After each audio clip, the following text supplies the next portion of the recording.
La cruz, un instrumento de muerte convertido en símbolo de salvación.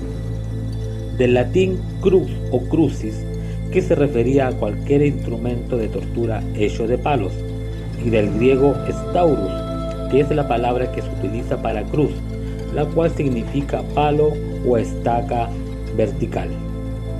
Según Justo Lipso, hay varios tipos de cruz.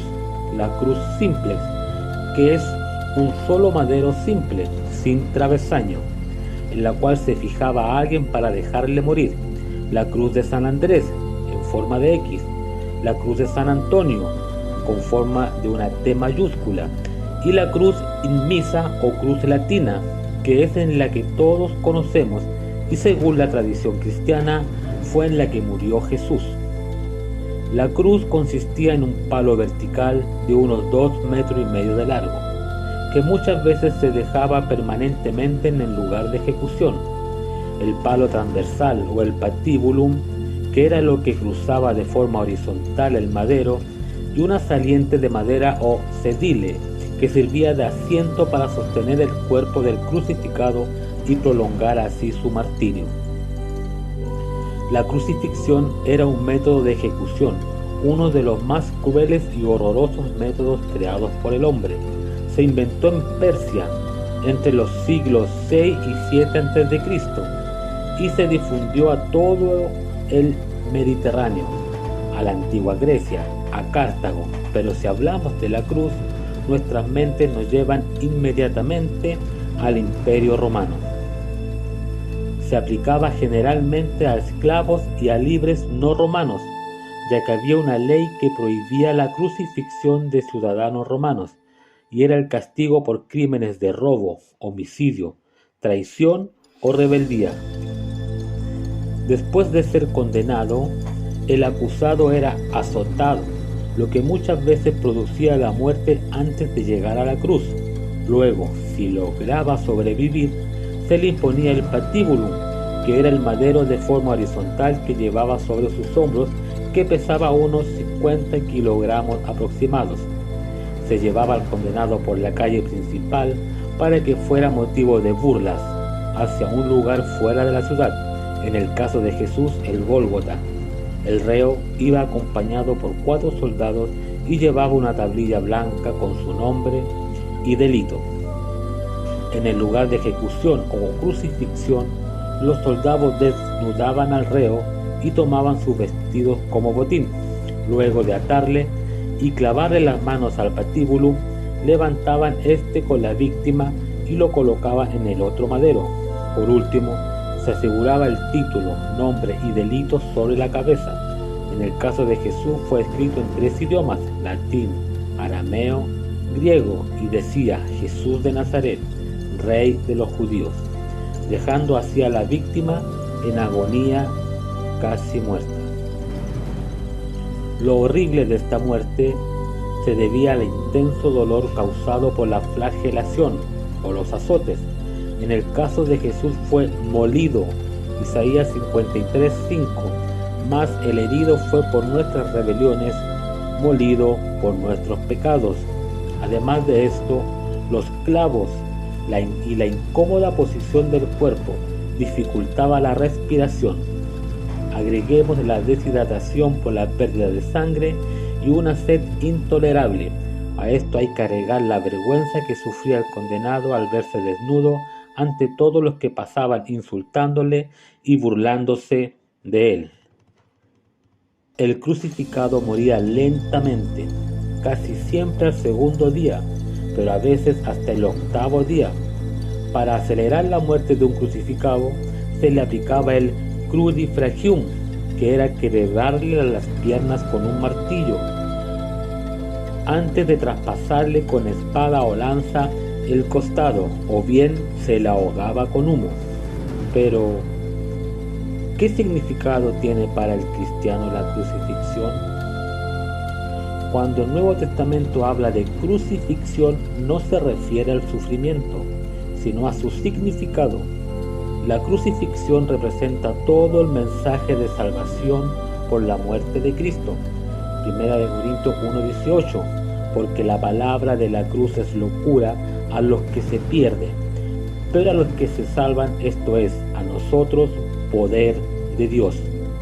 A los griegos les parecía locura que el Mesías hubiera muerto en la forma más baja, 1 Corintios 1:23, pero nosotros predicamos a Cristo crucificado, para los judíos ciertamente tropezadero y para los gentiles locura. Para los judíos esta afirmación era un tropiezo, para ellos un crucificado caía bajo la maldición aplicada a cadáveres colgados en un lugar público. Deuteronomio 21, versículos 22 y 23. Si alguno hiciere cometido algún crimen digno de muerte, y lo hiciere morir, y lo colgareis en un madero, no dejaréis que su cuerpo pase la noche sobre el madero. Sin falta lo enterrarás el mismo día, porque maldito por Dios es el colgado.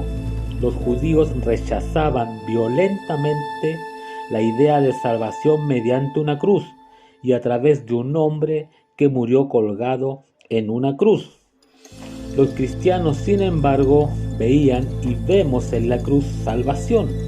Cristo, al llevar nuestros pecados en la cruz, 1 de Pedro 2:24, quien llevó él mismo nuestros pecados en su cuerpo sobre el madero, para que nosotros, estando muertos a los pecados, vivamos a la justicia, y por cuya herida fuisteis sanados. Jesús sufrió la maldición que a nosotros nos tocaba. Su muerte en la cruz generó la reconciliación con Dios, Colosenses 1:20, y por medio de él reconciliar consigo todas las cosas, así las que están en la tierra como las que están en los cielos, haciendo la paz mediante la sangre de su cruz, una reconciliación que conlleva creer en él, incluyendo a judíos y gentiles, Efesios 2:16, mediante la cruz reconciliar con Dios a ambos en un solo cuerpo. La cruz también simboliza separación de la vieja vida o nacer de nuevo por su unión o alianza con Cristo. El creyente participó en la muerte sobre la cruz, Romanos 6:6. Nuestro viejo hombre fue crucificado juntamente con él, para que el cuerpo del pecado sea destruido. En palabras simples, por medio de la cruz, estamos libres del dominio del pecado y del mundo, Romanos 6:11. Así también vosotros, consideraos muertos al pecado, pero vivos para Dios en Cristo Jesús, Señor nuestro. Movido por motivos religiosos, Constantino prohibió la crucifixión en el año 313 después de Cristo, en todo el territorio del Imperio Romano. La imagen de la cruz despertaba en el mundo antiguo un horror particularmente intenso, y solo a partir del siglo V después de Cristo, la cruz se difunde ampliamente como símbolo del cristianismo. Previamente a este, la figura más usada era la del pez. Durante los siglos siguientes a la muerte de Jesús, el cristianismo sufrió una persecución generalizada, interrumpida a veces por algunos periodos de tolerancia. El cristianismo era visto como una amenaza para el poder romano, por lo general bastante tolerante en lo que se refería a las costumbres de los pueblos conquistados, pero su negativa a rendir culto a los emperadores y a los dioses romanos era vista como un desafío a la autoridad de Roma. Las ejecuciones de cristianos, a menudo realizadas por medio de la crucifixión, daban a la cruz un significado denigrante, pues era un método reservado a los peores criminales. La cruz, que había sido durante siglos un instrumento de tortura, se convertía en la promesa de la vida eterna, una razón de mucho peso en la difusión del cristianismo, sobre todo entre la gente más humilde. A medida que el poder imperial se debilitaba, el religioso emergía como el nuevo elemento unificador, especialmente en el Imperio de Oriente, que lograría sobrevivir durante 1000 años más, y en que la Iglesia tendría un papel crucial. Mientras que en Occidente la lucha entre el poder religioso y el papal marcaría toda la Edad Media, el símbolo de la cruz permanecería en ambos casos como la promesa de una recompensa de ultratumba a los sufrimientos de un mundo en el que las guerras y penurias eran la norma. Pero, ¿por qué la cruz pasó a formar un símbolo de esperanza? Sin duda la muerte de un justo e inocente, en este caso la persona de Jesús, tiene mucho que ver. Si Adán, siendo culpable, se excusó y trajo maldición al mundo, es lógico pensar que por medio de Jesús, quien siendo inocente y justo, traería salvación. Jesús era inocente y justo, pero no se defendió. ¿Por qué? Porque su misión era dar salvación a los pecadores a través de su propia condenación y muerte. La noche en que fue arrestado Jesús fue llevado ante Anás, Caifás y la asamblea de los líderes religiosos llamada Sanedrín. Juan 18:19 y Mateo 26:57 dan testimonio de esto. Después fue llevado ante Pilato, el gobernador romano, enviado a Herodes y llevado nuevamente de regreso a Pilato, quien finalmente lo ejecutó, pero no lo sentenció. Fueron los judíos quienes lo enviaron a la cruz, al elegir a Barrabás. Podríamos decir que Jesús tuvo a no menos 7 juicios en pocas horas. Los juicios de Jesús constaron de 6 eventos, entre ellos en una corte religiosa y 3 ante una corte romana. Jesús fue juzgado ante Anás, el sumo sacerdote saliente, Caifás, el sumo sacerdote en función, y el Sanedrín. Él fue acusado en estos juicios eclesiásticos de blasfemia por afirmar ser el Hijo de Dios y el Mesías. Los juicios religiosos de las autoridades judías mostraron el grado de odio que sentían hacia Jesús. Debemos destacar que hubieron muchas negligencias involucradas en estos juicios desde la perspectiva de la ley judía. 1. Ningún juicio debía llevarse a cabo durante alguna celebración, y Jesús fue juzgado durante la Pascua. 2. Cada miembro de la corte debía votar individualmente para condenar o absolver, pero Jesús fue condenado por unanimidad. 3. Si se daba la pena de muerte, debía pasar una noche antes de que la sentencia fuera llevada a cabo. Sin embargo, fue ejecutado el mismo día. 4. Ningún juicio debía llevarse a cabo por la noche, pero este juicio se hizo antes del amanecer. 5. Se debía proporcionar al acusado consejo y representación, cosa que Jesús no tuvo. 6. No debían hacerse preguntas de autoincriminación al acusado, pero a Jesús se le preguntó: ¿eres tú el Hijo de Dios? Lucas 22:70. Todo esto fue por el lado judío. Por otra parte, los juicios ante las autoridades romanas comenzaron con Pilato, Juan 18:23. Los cargos llevados contra Jesús eran muy diferentes a los cargos que se dieron ante Pilato. El Mesías fue acusado de incitar a la gente a una revuelta, prohibiéndole al pueblo pagar impuestos y clamando ser un rey, lo cual sería como pasar sobre el César. Pero Pilato no encontró razón para matar a Jesús, así que se lo envió a Herodes. Herodes ridiculizó a Jesús, pero queriendo evitar la responsabilidad política, lo envió de regreso a Pilato. Este era el último juicio, por lo que Pilato mandó azotar a Jesús, tratando de aplacar el resentimiento de los judíos. La flagelación era un castigo terrible y posiblemente consistía en 39 latigazos. En un esfuerzo final por soltar a Jesús, Pilato ofreció que el prisionero Barrabás fuera crucificado y Jesús liberado, pero fue en vano.